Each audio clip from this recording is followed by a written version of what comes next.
What is Beal waiting for? Yeah, because you would think, especially with all the noise last week, that trade request would be coming any time now. But, with what we've seen from him over the last few years, you're still not even sure he wants to leave. And that's what the organization seems to be signaling, that we're trying to put an even better team around him. Maybe Westbrook's not here, but we have more flexibility now. Now he's got Kuzma. That's the wild card in all of this. It's just, what exactly are the Wizards thinking? Because all of us are looking at them and saying, well, they're clearly looking to rebuild, but they may have a plan B or plan A that we don't know about that isn't about rebuilding. It's about reloading and unloading Westbrook to reload the rest of the roster. That might be the way that they're talking this thing out to Bill, which is why Bill isn't more demonstrative and outgoing about wanting to be out.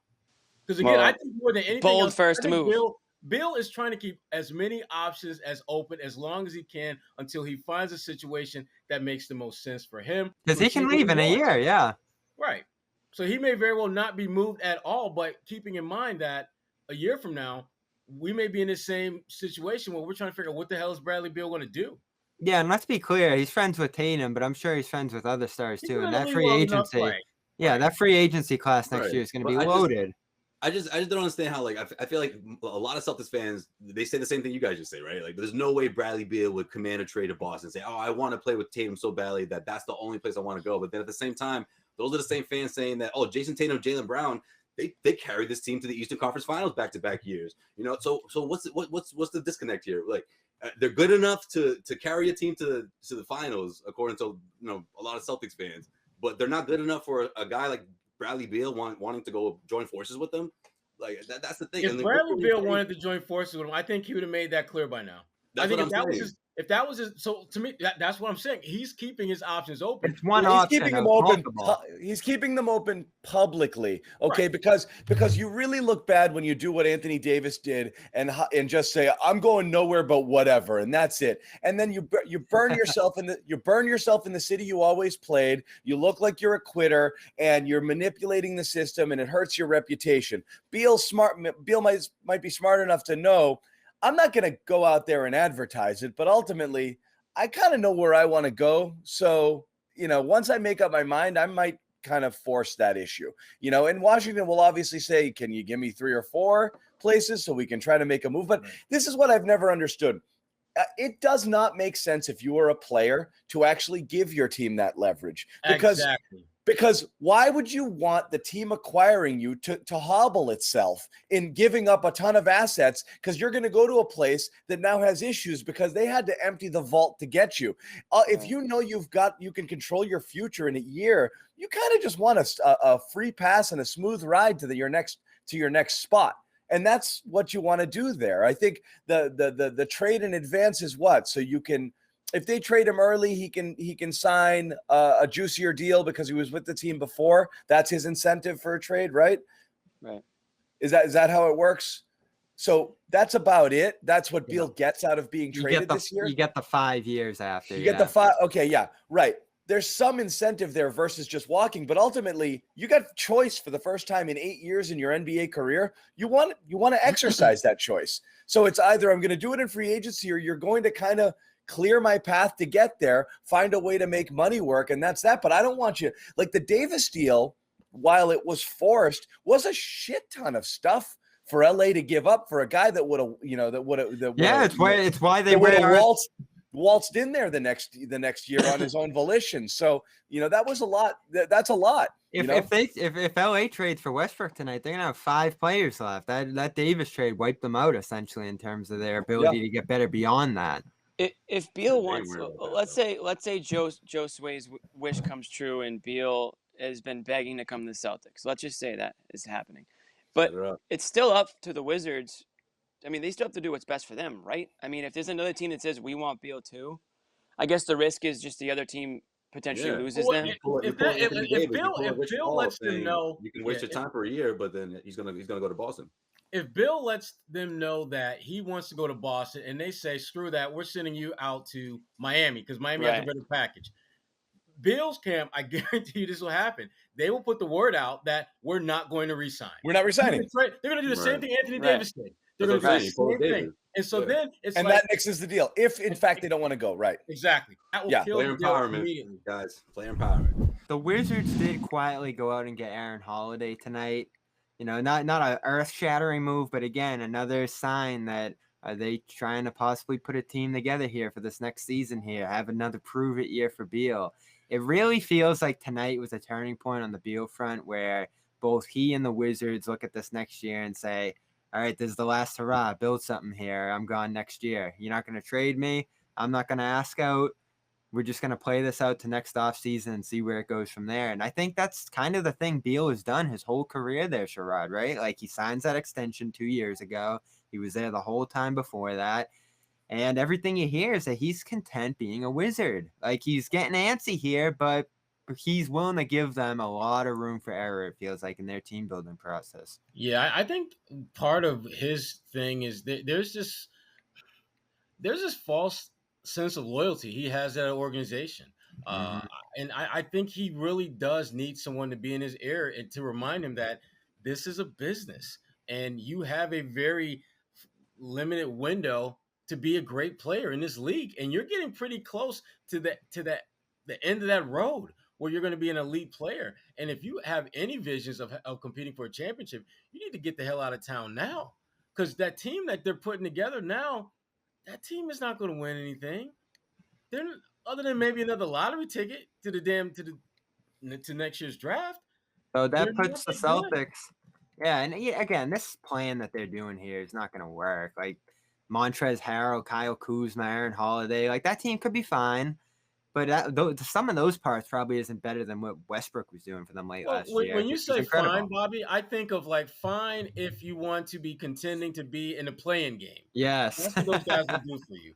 And if that's your goal, which for Washington may very well be their goal, okay. That's the annual goal in DC. Be the middle of the East. Exactly. But for like teams like Boston and Philadelphia and Indiana, and there's at least half a dozen teams in the East alone, that's not good enough. It's just not going to cut it. And I'm a little bit surprised at the patience that Bradley Beal has had with that Wizards organization. I mean, this has to be at least the maybe third or fourth rebuild that they've had since he's been there. And this could go to the deadline too, right? So Washington's sinking midway through the year. Maybe Boston's in kind of a mediocre spot again. All of a sudden at that point, maybe you start to think about, all right, Brown and Tatum aren't working here.